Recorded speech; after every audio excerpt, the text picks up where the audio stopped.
Hey, wonderfuls. Come to the bathroom with me. I have something to show you.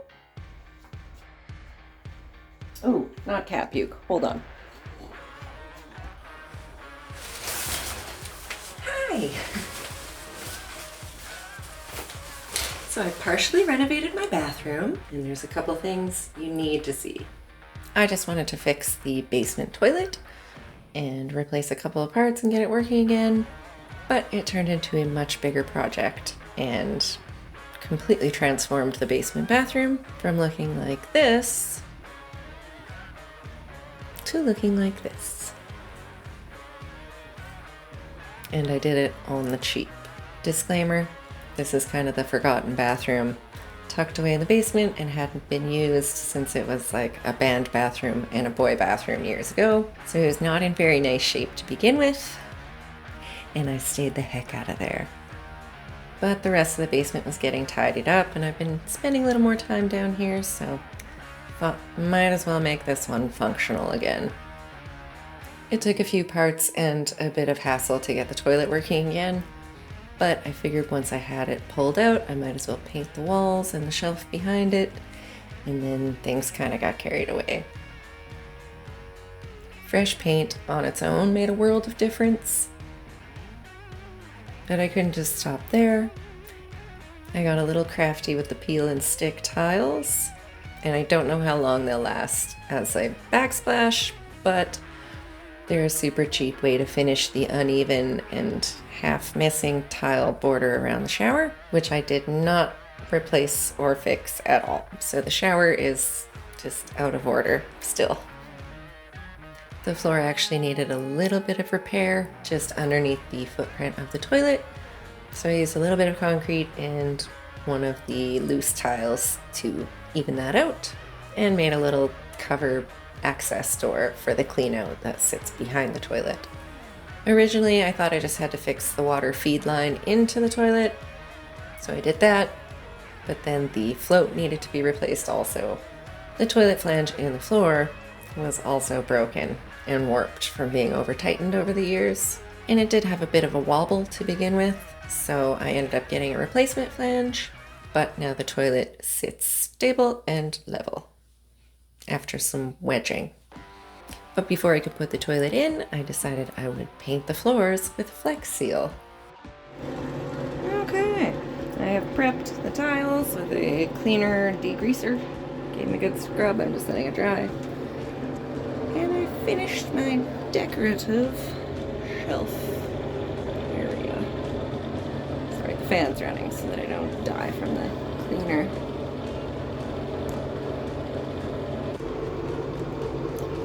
Is the first coat of Flex Seal. Very thin. But holy crap. I'd almost just leave it like that, but it's not super even. I'll do one more coat though, because it's also not taking nearly as much as I thought. Just had to give an example of it's not stupid if it works. I didn't have any short rollers, so I just cut some into thirds and then trimmed the ends. And then I would recommend this step for any roller. And just tape the lint off.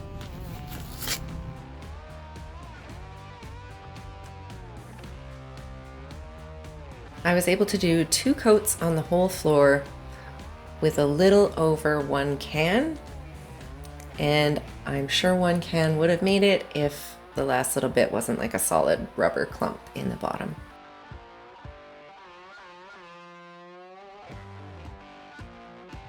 But I was actually very impressed with the coverage and how easy it went on, and I'm even more impressed with the finish. The tiles weren't in bad shape to begin with, they're just not a great color scheme, but I love how the black looks now, and it's kind of grippy on the surface when it's dry, but then it's easy enough to wipe down with a wet rag. So far it's holding up well, but it is not a high traffic area, so I'm not sure how it would do over time with a lot of feet on it, but for just a little over $20 for the Flex Seal, and not having to demolish and then dispose of the existing tiles that aren't that bad to begin with, I'm so happy with the results. And now the floor in there is one of my favorite parts about that bathroom. My next favorite part about the bathroom is the new vanity.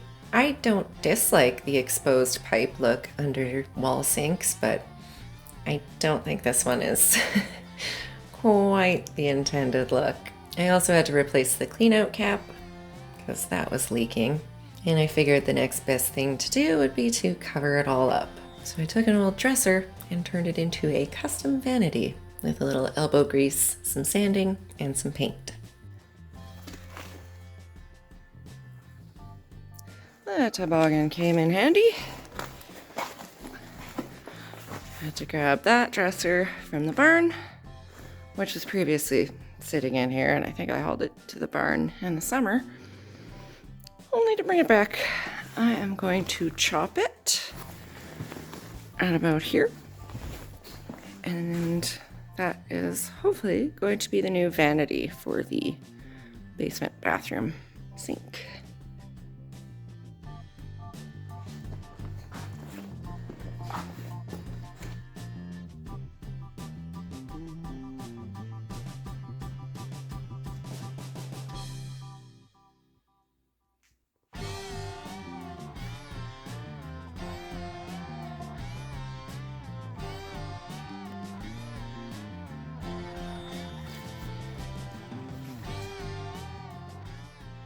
I love how this turned out, and the two bottom drawers could actually be functional.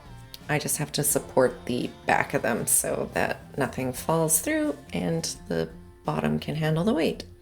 I added a couple of decorations, the best one being the shadow box that my mom made with my grandpa's barbershop stuff. Used hem tape on some curtains to make them fit a little better, and it felt like a completely different room. And then one morning I woke up and my pipes were froze.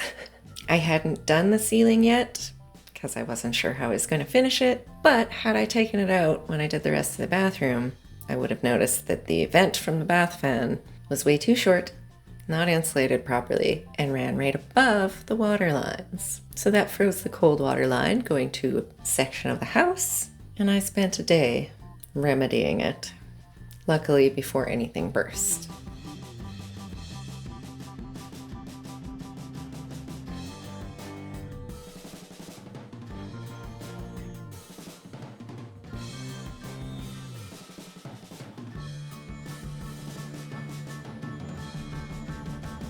So now I've got the heater upstream of the bathroom and the sauna.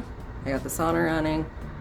I took down a big board all the way across this one wall because if this basement sink is running, it's got to be something in between or something downstream of that. So, slowly working on it. Oh, the water's just doing the happy dance. Oh. Now we gotta clean the whole bathroom again. So as you can see, the ceiling still isn't done, but the bath fan vent is blocked off and plugged with insulation. It's far from perfect. I still have to fix the shower and the ceiling, but I'm still absolutely thrilled with the results, and I'm not afraid to go in there anymore.